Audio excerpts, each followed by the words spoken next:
Tonight on Let It Rip, the state GOP has a new leader, but here's a catch. The old chair still thinks she's in charge. And all of this turmoil comes weeks ahead of the presidential primary in Michigan. The new chairman, Pete Hoekstra, is with us tonight on Let It Rip. Tonight, why he says he's the only one to bring the party together. But first. You are the best workers in the world. That's not hyperbole. It's Joe Biden. President Biden in Metro Detroit today with the UAW's endorsement in his back pocket. But some auto workers say that support is not unanimous. Our Let It Rip panel doesn't see eye to eye on whether Trump or Biden is better for workers. That debate starts now.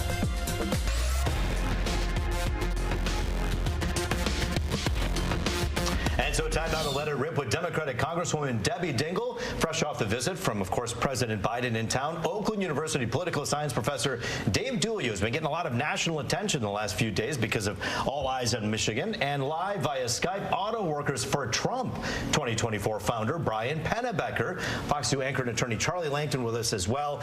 You've been busy on the streets. We've been all talking about the same thing, which is, of course, this big endorsement that by many means wasn't a big surprise. But Brian, I'm going to begin with you and ask you what you thought about this endorsement as the UAW puts its weight behind Biden and 400,000 potential voters out there.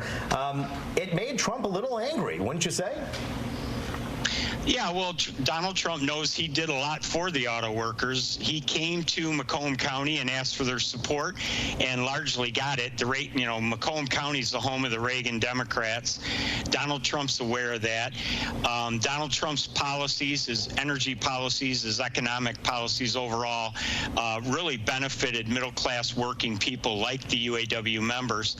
So I think the endorsement, something that was kind of interesting about it, that it took so long to happen. I didn't really expect Shawn Fain to ever endorse Donald Trump. So when he announced he was endorsing Joe Biden, I wasn't surprised. But I want to say one thing about that, Roop. Yeah. When he makes an endorsement, he's not bringing the votes of the UAW members because they largely ignore that endorsement. Well, what he's bringing is the foot soldiers to go out and hand out literature on behalf of the candidate. Okay, well, let's talk about that for a moment, and we'll go right to Congresswoman Dingell about that one. Back in 2016, the union had then basically said that he believed that 28% of the more than 415,000 members at the time, 28% in 2016 voted for Donald Trump, despite the UAW endorsing the opponent. Do these numbers actually shake out? Do you think the rank and file is really going to listen to Shawn Fain? So I'm going to start here. Just remember who told you all in 2015 and 2016, because I was in those union halls, that Donald Trump could win and then would win. So Brian's not wrong. But I'm going to tell you the difference, or what I see now. President Fain took a long time, compared when he laid out the endorsement of the candidates, contrasted the two and why he made that decision. And now the job is, it's not enough to say we endorse, it's to get in every union hall. It's not just taking the paper, Brian, as you said, but really talking to people about what the difference is, why their vote makes a difference, and what will happen if this man gets elected versus this man. But if I may, Congresswoman, 28%, that's almost 3 out of 10. I believe that happened. In 2016. I totally believe it. What has changed to help Biden? Well, for starter, you had a president that came and walked a picket line. You have a president that cared about the fact that the union workers gave in 2008 and had not ever been compensated for many of the things that they gave up. You had the temporary employees that were working for 8 to 10 years. You had two-tiered wage systems. This is a man who's bringing jobs. Donald Trump understood something. He understood that everybody was tired of seeing their jobs shipped overseas. But Joe Biden's brought the jobs back home. You think Donald Trump did anything good for the auto workers while he was in office? I think he talked a good game. But I'm not somebody, I think a lot of people don't like to hear people on Christmas Day say rotten hell, talk about poisoning our blood, or call people vermin. All right, so Dave Dooley, here we are with this, again, looking at the 2016. In this day and age, does history even repeat itself, or do we look at every 4 years as completely fresh? Well, there's some reason to look back at history and take some lessons from it, but there's also the dynamics of 2024 that make it very unique. And I think the fact that we have two presidents, right, one sitting, one former, that are trying to get back in the Oval Office makes it not totally unheard of, because we've had that in the past, but it's certainly unique for modern times. I don't want to stoke the flames right away here, but let's stoke the flames right away here. Brian Pennebaker, listen, here's the deal. Trump is angry about this. At one point, the former president said, I really don't need the endorsement, I don't care, and then all of a sudden he cared. And then out of there, he comes out and says that this auto industry, I'm going to bring it back, it's a disaster, Joe Biden has spoiled it. General Motors just posted a $12.4 billion profit line after losing $900 million to a strike. And on top of that, Barry Barra is smiling ear to ear about how well the company is doing after giving raises of 25% to its workers. Obviously, it worked. Is there a problem with what Biden supported and what Fain wanted to do and what he ended up getting done?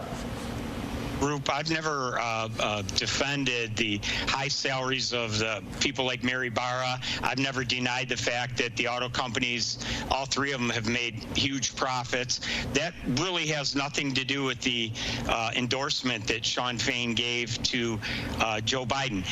But Joe Biden took part in that protest and actually supported Fain. He aligned himself with Fain. He showed up for a photo op. He showed up for a photo op is what he did. He drove inflation super high, the highest it had been in 40 years. People can't afford to fill their gas tank, go to the grocery store, and then he thinks showing up at the picket line and walking for 15 seconds and getting a few pictures taken of him is going to get... But Donald Trump showed up at a non-union shop and hung out there. Isn't that a PR stunt as well? Drake Enterprises, which is about 2 miles from my house, it's right at Gratiot and Hall Road, they put about 500 auto workers and retirees in there at that facility, and that is a tier one supplier. Isn't that a PR stunt as well? No, he actually came and spoke.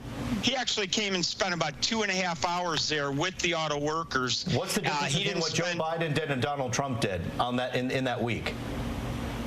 Donald Trump came there to contrast his record during 4 years in the Oval Office and compared to the time that Joe Biden spent in the office, talking about things like inflation, oil exploration, gas prices, reliance on Chinese batteries. But Brian, if the issue is whether or not the UAW leadership will support the Democratic president, I think the answer is a very easy yes. Give me any in history, going back to Walter Reuther. Did they ever support a Republican candidate for president?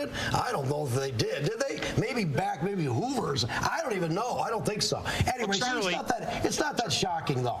It's not that shocking. It's not shocking at all. But Charlie, what I'm saying is you have to make a distinction between Shawn Fain and the UAW leadership and the 400,000 UAW members, 150 or 160,000 that are auto workers, and those people do not support Joe Biden. You brought up 20-some% figure, Roop. I think the number was more like in the low 40s.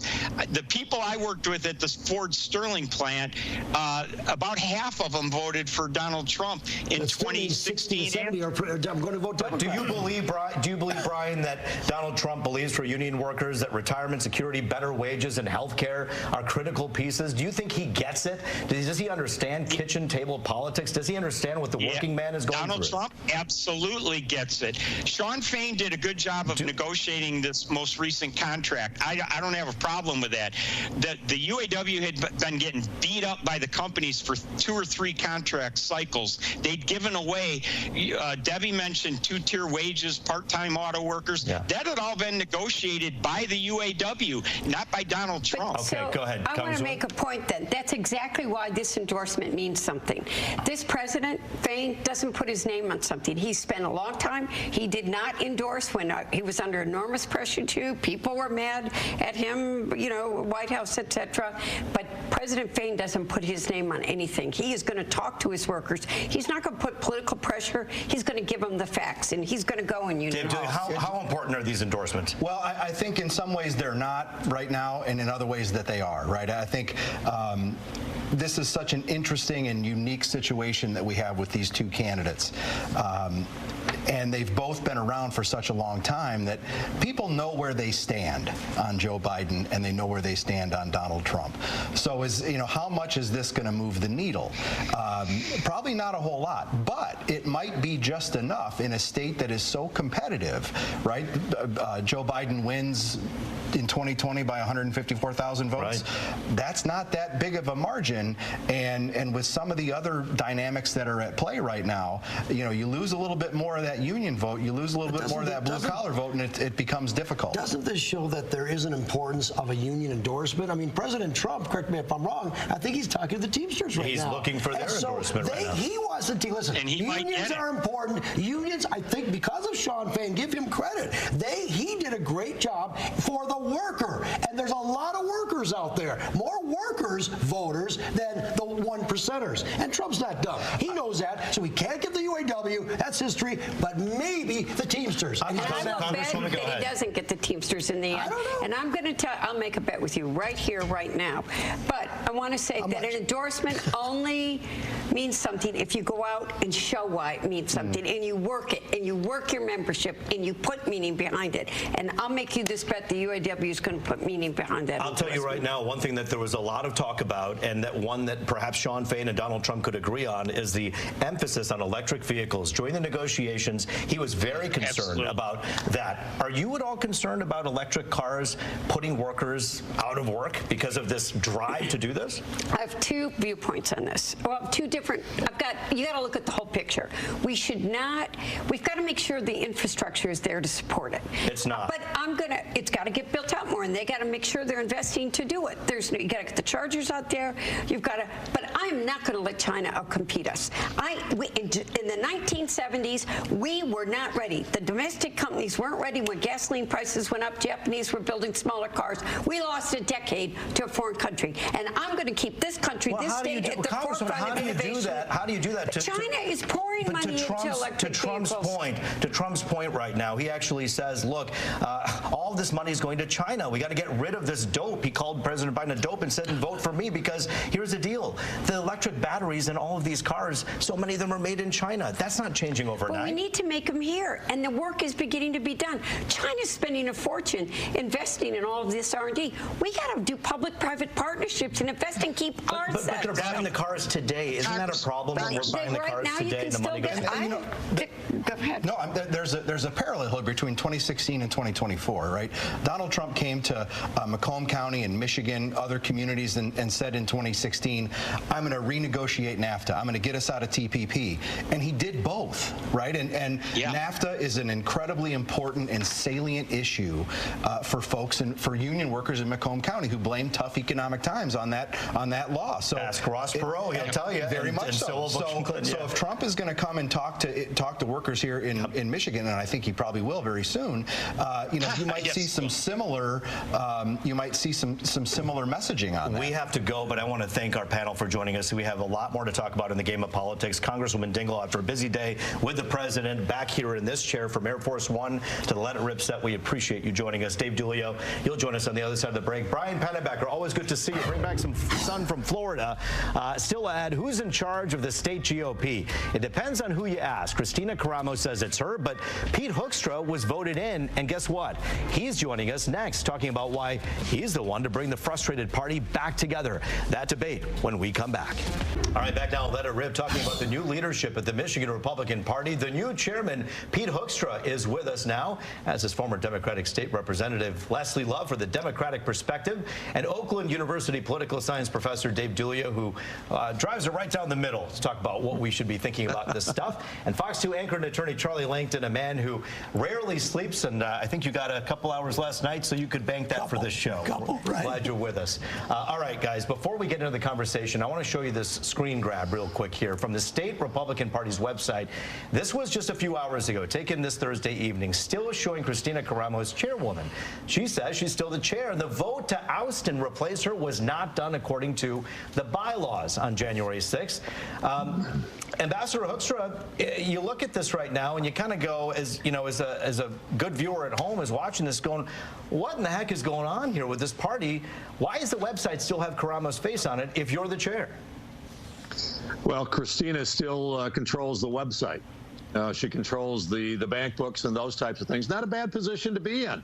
But, you know, we're here in Las Vegas. Christina and I are here.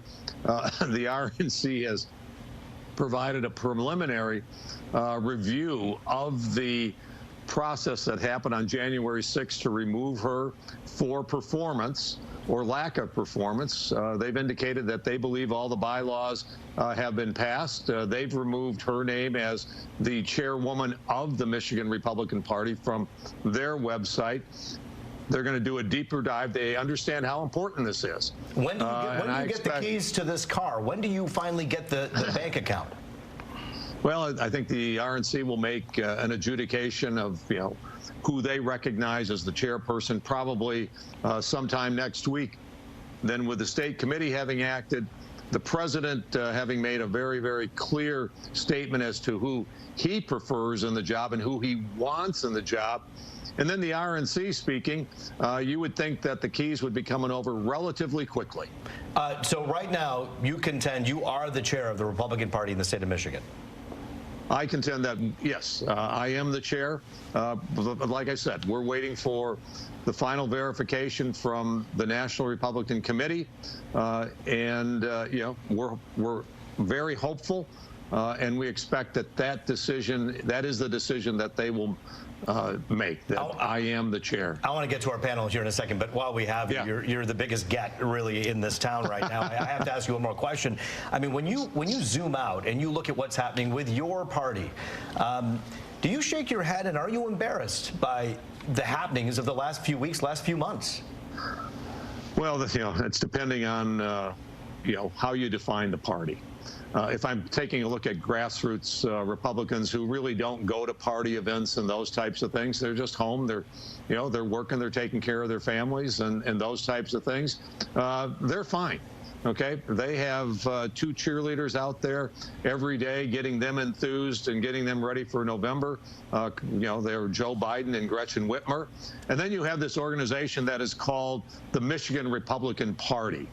Yeah, I'm disappointed by what's going on there. That's why I said I would take on this responsibility through the election, because we owe it to Republican voters. We owe it to the voters of Michigan to put our platform out there and trust the voters of Michigan to make a decision, you know, and we need to be effective in getting that message out. And obviously, for the last 12 months in Michigan, we have not been. All right, Dave Dulio, you've been looking at politics for more than 3 decades as a professional. You watch this unfold and you hear now, by the way, we invited former chairwoman Christina Caramo to come on the show, and she said she was otherwise engaged. She says it's business as usual for Chairwoman Caramo, her spokesperson said. She looks forward to the MIGOP district convention on March 2nd. Have you ever seen anything like this? No. It's unusual. It's something we've never seen before. It's we're charting a new course, right? It seems like we can say that just about every week in American politics these days, in Michigan politics these days. So it's sort of more of the same, if you will, in terms of crazy stuff that happens. Ms. Love, when you look at this as a Democrat, who wins? Ooh. Who's benefiting from this? Honestly, it is really good to have a great competing, I'm not competing, but opponents, right? Opponents in this process, because we're not always right and neither one of us is always wrong, and so that give and take is really, it suits us well, and it's just unfortunate that Ms. Caramo is getting tossed aside. She definitely has a following, and I think she's a perfect pupil of the former president's playbook. She's denying elections. She's not going anywhere. She's defiant. Do you wish that she was still the chair, in a sense? Oh, I don't have any wishes on for or against the Republican Smart Party, answer. but listen, they went, and all due respect to the congressman, they had to go back to the congressman.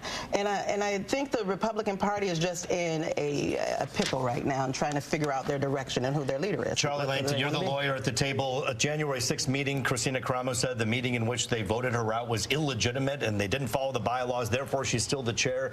Legally speaking, what does the RNC have to do here to look at this, to hand the keys over to the gentleman who's sitting with us here today? Well, I think the RNC, I think the National Committee will make a decision, but I think Christina Caramo, assuming she loses, I think she'll try to take it to court on some, contract issue, on some due process issue, whatever it may be. So, the real winner here, I think, is going to be the Democrats. I think they're laughing about this. And the reality is that, it's too bad that the Republicans can't get together, because I think we do want a vibrant party on both sides. We want people that are, don't dispute who your leadership is, dispute on the issues of the day. And I think the ambassador, congressman, I think, is a good choice. I think he is the type, I don't know him well, we've met a couple times, but I think he's something to make the party unite. That's the object of a good leader. And I don't think Christina Caramo, I said it to her when she was here, that she's not doing it. She should be out. Ambassador, let me ask you this. When you look at what's going on and how this is all unfolding right now,